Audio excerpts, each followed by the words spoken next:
Hello అందరికీ. అందరూ ఎలా ఉన్నారు? నేనైతే బాగున్నానండి. ఈరోజు మనము మటన్ పలావ్ ఆర్ మటన్ తహరీ, ఇంకా దీన్నే కొన్ని ప్లేసెస్లో బిర్యానీ అని కూడా అంటారు. ఇప్పుడు మనం మటన్ పలావ్ని ఎలా చేసుకుందామో చూద్దామా? ఫస్ట్ ఒక గిన్నె తీసుకొని దాంట్లో నెయ్యి మరియు నూనె వేసుకొని మన ఇంట్లో ఉన్న గరం మసాలా దినుసులన్నీ వేసుకోవాలి. తర్వాత కట్ చేసుకున్న పచ్చిమిర్చి మరియు ఉల్లిగడ్డలు వేసి బాగా వేయించుకోవాలి. అల్లం వెల్లుల్లి పేస్ట్ కూడా వేసి దాని పచ్చివాసన పోయేంత వరకు వేయించుకోవాలి.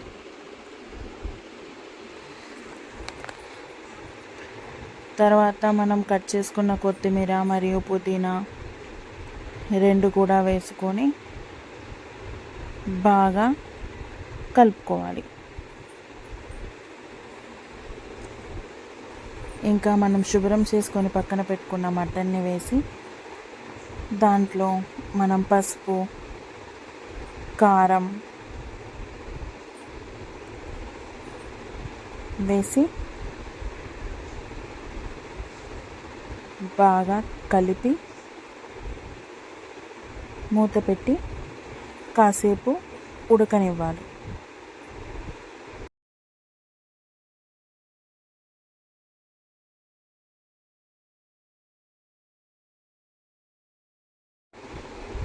ఒక 10 నిమిషాలు బాగా మగ్గనివ్వాలి.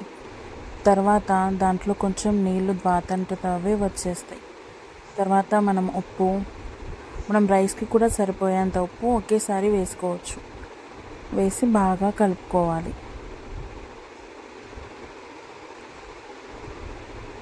మళ్ళీ కాసేపు మూత పెట్టి అది దగ్గర పడేంత వరకు వండుకోవాలి. దాని తర్వాత కట్ చేసుకున్న టమాటాలు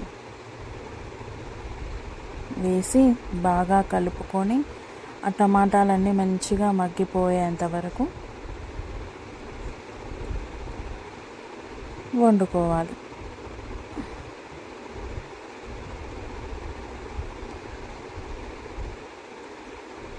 తర్వాత టమాటాలన్నీ బాగా మగ్గిపోయాయో లేదో చూసి, ఒకవేళ మగ్గకుండా ఉంటే ఇలా స్పూన్తో కూడా అనుకోవచ్చు. తర్వాత పెరుగు వేసి బాగా కలుపుకోవాలి. గరం మసాలా గరం మసాలా పౌడర్ వేసి కలిపేసుకోవాలి. తర్వాత మూత పెట్టి మంచిగా కుక్ చేసుకోవాలి.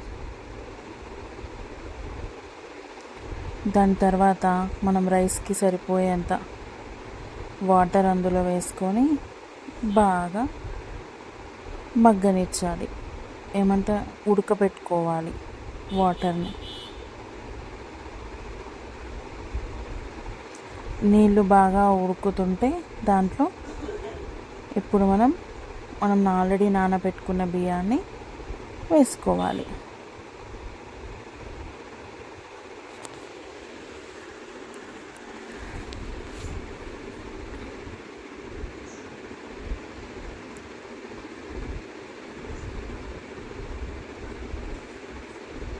మంచిగా అన్నం ఉడికిందో లేదో చూసుకొని మనం ఆల్రెడీ మన రైస్కి సరిపోయేంత వాటర్ వేసుకోవాలి.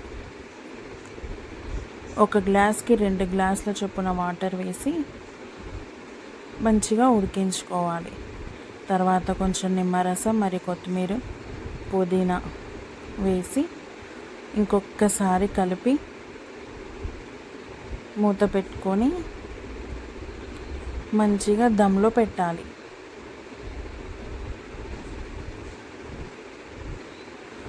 ఒక 15 మినిట్స్ దమ్ చేసిన తర్వాత మూత తీసి చూస్తే ఇలా గుమగుమలాడుతూ మటన్ పలావ్ రెడీ అయిపోతుంది.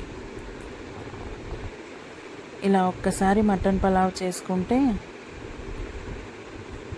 చాలామంది ఇష్టపడి తింటారండి. మీరు ఒకసారి ట్రై చేయండి. సబ్స్క్రైబ్ చేసుకోండి.